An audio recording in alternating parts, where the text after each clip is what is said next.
Nouvelle forme de vacances originale dans le nord du Brésil où le tourisme est peu développé. Une société a mis en place des raids à bord de buggy. Nathalie Conscience.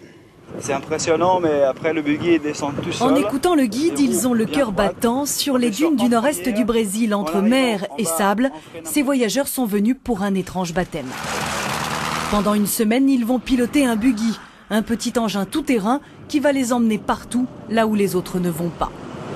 Sans le buggy, en effet, impossible d'aller crapahuter dans ces paysages magnifiques mais arides et inexplorés battus par les vents. 6 heures de raid par jour pour aller découvrir des endroits cachés dans cette région côtière du Brésil, encore peu fréquentée. Entre Fortaleza et São Luís, c'est donc une nouvelle forme de tourisme original qui est en train de se développer. Certains choisissent des circuits où l'on surfe le long des plages, d'autres comme Alain préfèrent s'enfoncer sur des pistes sauvages. C'est pour me ressourcer un petit peu, j'ai besoin de ça. Cet exotisme et puis les balades insolites. Alors quand on peut y ajouter un petit poil de panique comme il va se passer devant, là, tu vois.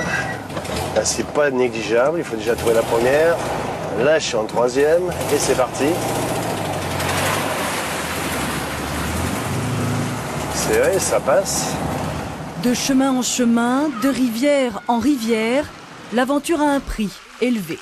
Mais après un voyage de 1000 km dans un Brésil de nature et de petits villages, ceux qui sont venus s'y perdre rêvent déjà d'aller plus loin, rejoindre un jour Belém et la mystérieuse Amazonie au volant d'un buggy.